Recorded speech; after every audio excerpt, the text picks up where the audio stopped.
I'm Larry Menti. This week on Jersey Matters, you know about Bob Menendez running for re-election. You know about the Republican Bob Hugin. What about the Libertarian candidate, Mary Sabrin? We sit down and talk with him. Also, there are more ticks in New Jersey this year than at any time in history. That means Lyme disease. We'll tell you how to protect yourself. There's a new ban on New Jersey beaches for smoking. We'll tell you how that affects you. But first, some startling new statistics, not only about the New Jersey Senate race, but about the opioid crisis.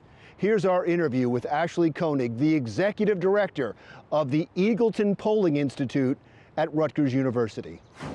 Bob Menendez is in a race for re-election. Very powerful senator. Wasn't supposed to be a tight race. Right. And now if you look at the numbers and you look at the money being poured in to the race, it seems like it's going to be tighter than anyone thought. Yeah, I think that's the question. What's the margin here and how tight will this race be? We've seen polls come out that have called it within a couple of points. We've seen polls that have come out that say there's a huge swath of undecided voters, which is most likely true. It's still too soon to tell right now, but we do know from our own polling we've seen Senator Menendez has never really scored highly on favorable ratings.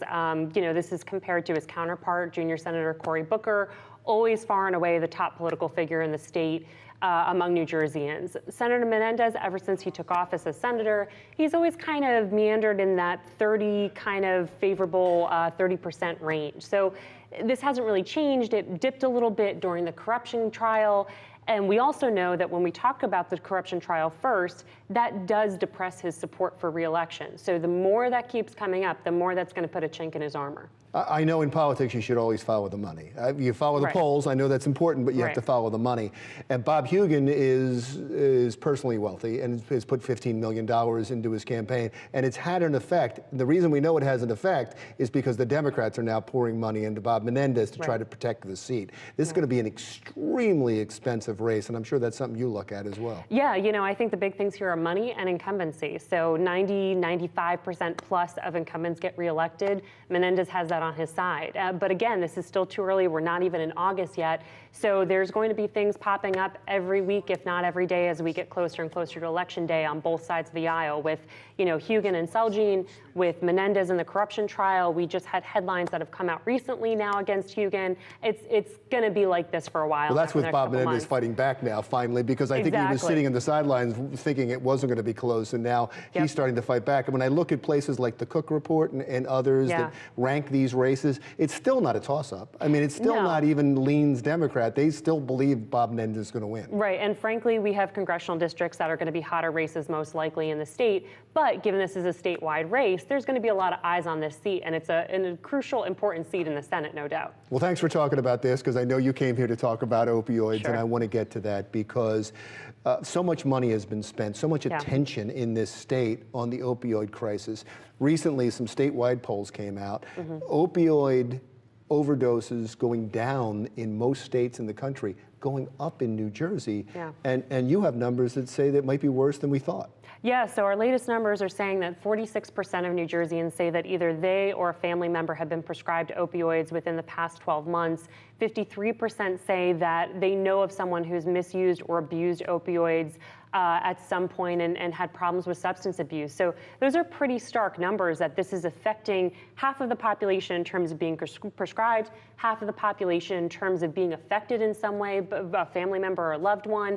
And what's really stark here is the fact that even though doctors are telling New Jerseyans why they're being prescribed these medications, they're not telling New Jerseyans as to much of an extent about the risks, the dangers, and the alternative treatments that are available. So about half to 6 in 10 New Jerseyans say that they hear about the risks, dangers, and alternatives from their doctors, whereas almost all New Jerseyans say they know why they were prescribed the opioids in the first place. So that's pretty big, that maybe half of the population, at least in every demographic group, about a third or more of the population say they haven't been told about these important factors when they get that prescription. And they're not sure what's being done about it. Exactly. So they know the causes and the sources. New Jerseyans are much more likely to say that they know what causes opioid addiction, what's happening, how people get addicted, but they don't know what their state and local governments are doing about it. They don't know about alternative treatments to as great of an extent.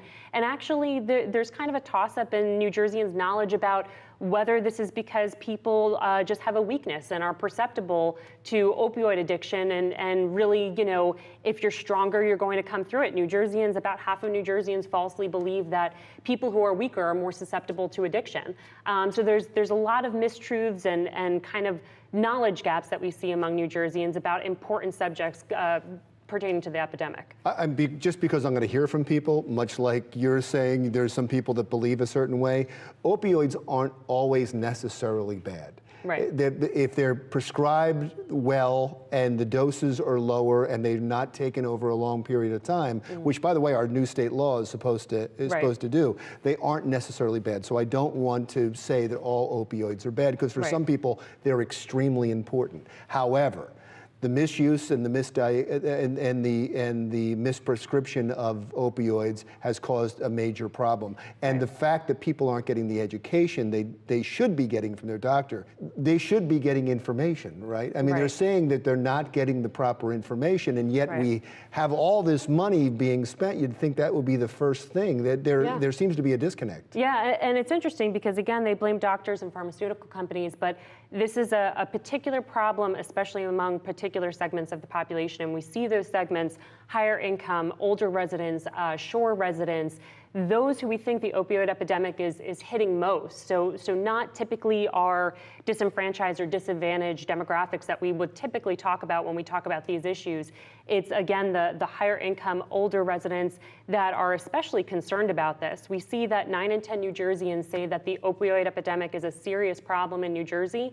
We see about 7 in 10 say this about their own community, but far and away, those particular subgroups are even more likely to say the problem is a serious problem in their communities. It seems to be a bit of an indictment against the Christie administration, who put an emphasis on this and flooded the airways with commercials starring the governor. And so he seems to have gotten the point across that it's a problem, but not where to go. Right, exactly. And they don't really know what the government is still doing about it. And it's interesting because about 11% of New Jerseyans think one of the solutions is alternative treatment centers and alternative therapy.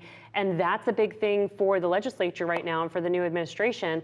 But just 11% of New Jerseyans are on board with that. Again, it's more about limiting prescriptions and getting more education out there that New Jerseyans think is the solution to the problem. I know Governor Murphy has now come forward and said they're going to put all this money into, or I guess they had money left over from the Christie administration, that they'll now be refocusing on this problem, not necessarily spending money on the airways, but focusing on education and treatment centers. It doesn't sound like that message has made it across. No, not at all. So, and like I said, that's one of the bottom choices as a solution for New Jerseyans. So again, it's kind of, New Jerseyans aren't sure what to do with this problem. They just know it is a problem. That's horrible. And like when you do a poll like this and it makes it into the papers, do you get contacted by the administration? Does the government call you and say, hey, let's see these numbers? It all depends on the topic, and we've shared them widely with people in the administration and interested organizations. And so, this is hopefully creating a public dialogue, and we did this in partnership with another professor at Rutgers, Itzhak Yanovitsky, who studies this, particularly about the communication of these epidemics, what people know versus what people don't know, what they know is true versus false about the epidemic. And sometimes that kind of knowledge is just as important as, the straight facts of what's going on, because really awareness and education helps towards the solution. Absolutely, extremely important, which is why I wanted to know that nobody from the Murphy administration called you and said, we want to take a look at those numbers. So we've been talking to various people involved and have passed them along. So they've certainly gone that way, in that direction.